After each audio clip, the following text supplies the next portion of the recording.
One thing that this mission has that I've never seen in any other mission is that we sleep in hammocks. We do not have beds. So that was a really interesting experience, to be honest. To be able to sleep in a hammock was, at first, was pretty hard just to get used to it and trying to sleep, because when I slept, I tried sleeping straight, and my companion was like, "No, that's gonna hurt your back. Please sleep diagonal." So I was like, "Okay." And I slept diagonal, and it was still a little uncomfortable, but then I started getting used to it, and more than ever, really enjoyed the hammock, especially because it's used for in that area because how hot it gets there. I mean, another thing about Merida is that it's insanely hot. It's hot all year long.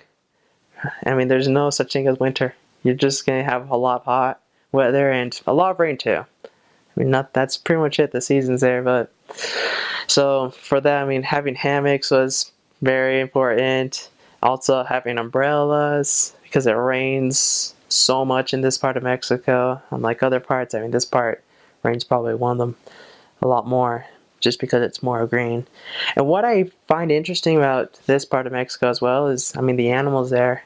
I mean, they're known for having so many iguanas and crocodiles. So just seeing many iguanas in the street just kind of gave me those flashbacks when I was in Cancun. And I mean, just how interesting and cool it is there. Also, another thing that I like about the whole mission of Merida is, I mean, the or not the Aztec, Mayan pyramids, I should say.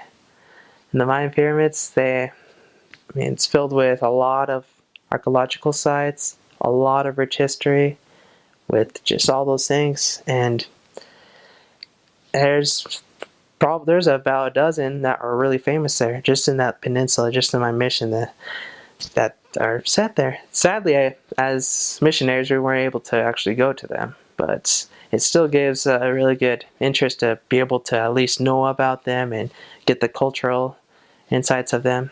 And another thing about in the mission that kind of, well, especially in the smaller towns, there's a dialect, the Mayan dialect that some people speak, and as a missionary, I was able to pick up a few words and say things such as koshana, which means let's go eat, or sukum, which means brother, and words like that. And my favorite is Dios podik because it means thank you, but really kind of like thank you to more as a respectful saying, like saying thanks to, well, God. So it was really great having the opportunity to learn a little bit of Mayan as well. And I don't know, but I had a lot of fun just having the cultural experience there was great.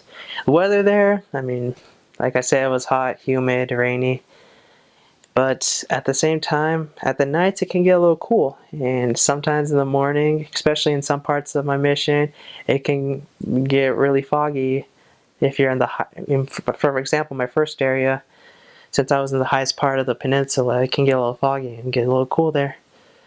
But at the same time, the cool weather there, I mean, I just enjoyed it, so that was one thing that I definitely liked. And then another thing that I do like is the food. The food is, it's just out of this world. The food is not like food that you would eat here. And I mean, there are dishes called pokchuk, cochinita pibil, relleno negro, and you're not gonna know what those are here. You're never gonna know what these are. And even trying to find a Yucatan restaurant, I don't know if there's even one in Utah, and there's not very many in the United States. But I mean, these are different types of food that are just like no one's ever heard of. But to be honest, it's pretty good because the food there, I mean, I enjoyed a lot of it, even though some of it I wasn't used to at first. I enjoyed eating all this food, such as relleno negro, for example. I'll describe it the best I can. It's like it's like a special soup sauce thing that it's completely black, and they put powder or like a lot of pepper, a lot of spices, and it is pretty spicy. And it, I mean, just to warn you guys that's gonna eat relleno negro for the first time, it can be interesting. Let's just say it could be a little. It could kick up your spice bud, your taste buds. So, but at the same time, after that, I learned to love it, and I love it so much, and now I miss it so much. And I mean, that's what it is. Is basically it's um, like a black soup thing with spices and peppers, and then as well as shredded chicken or a whole chicken. I mean, it depends what the how the people want to use it. And then they also use tortillas just as a side to eat it with it, and I like it. I personally like it a lot, and I mean, that's one of the foods I do miss. Another food that I absolutely like are called panuchos, and those are tortilla-filled refried.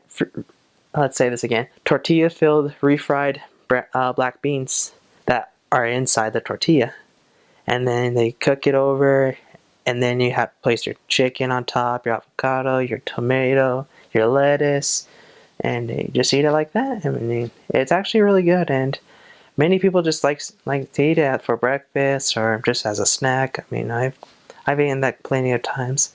Another thing that I do like a lot, and one of my areas was really famous for this, is the sweetbread. And there's some sweetbreads called like conchas and donas and many other types of sweetbreads that are really good. And what I like about them is that, I mean, it's a good thing. That's what I usually eat for most of my dinners. I'll probably eat that, and just something small, something light before I go to bed. Now, one thing about Merida, and I mean, pretty much in Latin America in general, is that their meal is during lunch hours. I mean, we're usually between like 1 to 3, and that's when we usually eat the most. And I mean, it was something that at first a little hard to get used to, but then after a while, I actually started liking it, and I feel a lot better just because I don't feel as full at night, or I could work more throughout the day. And I personally like it more as a missionary, just eating during the day at 1 or 2, because I mean, you just have all that energy to work the rest of the night. So, I mean, that's another cultural thing that I absolutely love. And then even desserts there, just I enjoy a lot of the desserts there, and I mean they're pretty traditional like the Mexican desserts, but my favorite's usually the flan, chocolo flan, which is basically a chocolate cake layer on the bottom, and then they put flan on top, and I mean that thing I enjoy a lot as well. So I mean that's pretty much a lot of the foods, and the one thing that's really famous in the peninsula is the famous habanero. I mean, a type of chile, and they do eat a lot of spicy food, and especially as this habanero, they are able to. I mean, many people can eat it whole, and I'm just amazed because it's so spicy. I mean, the first time I had that and I ate it whole, I was crying. I turned red and I was crying, and now I could eat it, and I'm just fine now. But I guess it's just getting used to. I mean, maybe when you just a little word of advice, and yes, I had a companion that liked to do this to me, try to get me to eat a lot of spicy food, but yeah, just be careful with habanero because if you eat too much, it will hurt. But at the same time, I mean, once you get used to it, once with time, I mean, I was able to eat it again and actually eat it and enjoy it. And that's another thing that I do like about the just peninsula. And there's also fruits there that I actually absolutely love. A fruit that I love the most there is a fruit called pitaya, and we usually know that as dragon fruit. I mean, dragon fruit, maybe you guys have never seen it before, but it's the best thing ever. I mean, it's basically a pink fruit, and what's inside is like, it's a white, and inside it's white, but with a ton of black seeds, and it's just one of the best things ever to eat. I mean, I really love it. And there are also other fruits like mamey, which is like kind of like an avocado, but obviously sweeter. It's like a really sweet avocado because on the inside, instead of green, it's pink. And I mean, it tastes amazingly good. And then guayaba is another one that's really good there. And you even just have your oranges, but they're green.